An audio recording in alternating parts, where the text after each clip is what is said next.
जय माता दी। बहुत बहुत स्वागत है आपका। मैं आचार्य अरुणकांत। आज मैं एक ऐसे सूत्र के बारे में चर्चा करूंगा जिस सूत्र का यदि हम लोग ध्यान रखते हैं तो कभी भी जीवन में जब बुरा समय जब आता है, जब खराब समय जब आता है, तो उसका हम लोग खूब आराम से निर्धारण कर सकते हैं कि आखिर समय बुरा कब आया है या कब आएगा। ज्योतिष के एक बहुत बड़ा मान्यता प्राप्त ग्रंथ का एक सूत्र है कि तत्तद् भावात् व्यस्तस्य अतद्भाव व्यपस्य च बीर्जहीनस्य खेटस्य पाके मृत्यु मापनीया। कहने का मतलब है कि जब भी किसी भाव से 12वें भाव में जब कोई कमजोर या नीच का या कोई अस्त ग्रह बैठा हो तो उसके दशा अंतरदशा में व्यक्ति को मृत्यु तुल्य कष्ट होता है। जैसे मान लीजिए आप यह जो कुंडली देख रहे हैं, इस कुंडली में लग्न से 12वें भाव में बुध बैठे हुए हैं नीच का होकर के। तो जब जब इस जातक को बुध का अंतरदशा आएगा तब तब बुध इस जातक को मृत्यु तुल्य कष्ट देंगे। इसमें महादशा का भी ध्यान रखना है कि महादशा से जो बुध अंतरदशा किस भाव में और कहाँ बैठे हुए हैं।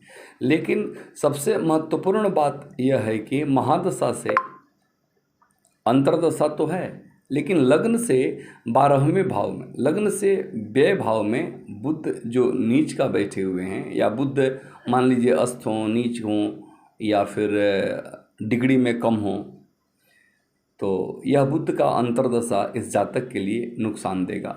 एक सूत्र ये होगा। दूसरा सूत्र क्या है कि बुध जिस भाव का व्ययस है, जिस भाव का 12वें भाव का मालिक हो, जिस भाव से, जैसे इस कुंडली में बुध जो है लग्न से चौथे भाव, चतुर्थ भाव से 12वें भाव के मालिक हैं।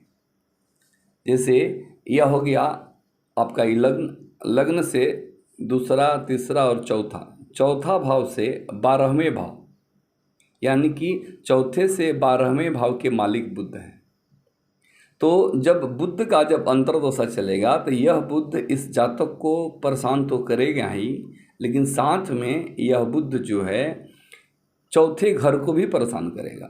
चौथे भाव से रिलेटेड जो चीज़ हैं, चौथे भाव से हम लोग जिस चीज़ का विचार करते हैं उस चीज़ का, जिससे भूमि, भवन, सवारी, संपत्ति, माँ को भी कष्ट देगा यह बुध। कारण कि चौथे भाव से यह बुध जो है 12वें भाव का मालिक है। चौथे से यह द्वादशेश है, यह व्ययेश है, तो चौथे भाव का भी यह हानि करेगा, चौथे भाव का भी यह नाश करेगा। और दूसरा, यह बुध जो है यह 7वें से 12वें है, लग्न से 7वें भाव से 12वें भाव का मालिक है, यानी कि 7वें भाव का भी यह बुध कहीं ना कहीं नुकसान करेगा, कहीं ना कहीं 7वें भाव का भी यह लॉस करेगा। तो यह बुध जो है लग्न से या जिस भाव से 12वें भाव में बैठा हो उसका नुकसान करेगा, और जिस भाव से 12वें होगा उसका नुकसान करेगा।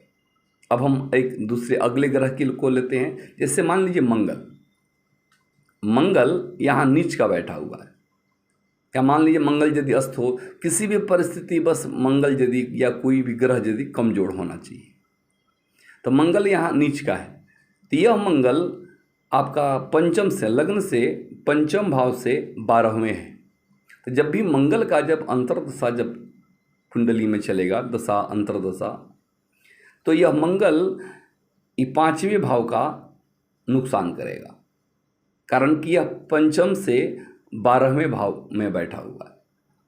तो यह जब भी मंगल का जब अंतरदशा चलेगा, मंगल का जब महादशा चलेगा, विशेष करके अंतरदशा में यह मंगल लग्न से पंचम भाव का नुकसान करेगा, हानि करेगा। उसके साथ ही मंगल लग्न का मालिक है और अष्टम घर का मालिक है। तो लग्न का तो नहीं, लेकिन अष्टम घर जिस भाव का व्यय है, मान लीजिए अष्टम घर ये नवम भाव से 12वें भाव का मालिक है। जब भी मंगल का जब अंतर्दशा चलेगा तो यह मंगल पिता को नुकसान करेगा। नवम भाव से जिस जिस चीज़ का हम लोग विचार करते हैं उस भाव का नुकसान करेगा, पिता को नुकसान करेगा। कोई जो गुरुजन हैं और गुरुजन बीमार पड़ेंगे, विशेष करके जो धर्म में रुचि नहीं रहेगा, विशेष करके जो कमी नुकसान जो होगा यह पिता को लेकर के, यह जो मंगल है यह बहुत ज़्यादा नुकसान करेगा, बहुत ज़्यादा कमी करेगा। इस तरीक़ा से किसी भी भाव में जब ग्रह यदि कमजोर ग्रह बैठे हों तो हम लोगों को देख लेना चाहिए कि जिस भाव में कोई ग्रह कमजोर बैठा है, नीच अस्त का बैठा है, तो वह ग्रह किस भाव से 12वें भाव में बैठा हुआ है।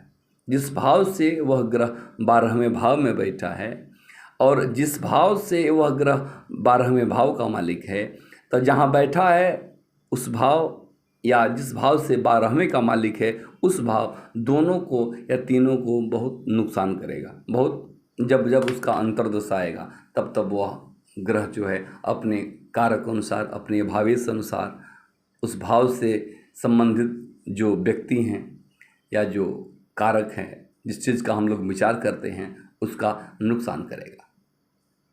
आशा करते हैं कि आप लोग मेरे इस सूत्र को आप लोग समझे होंगे।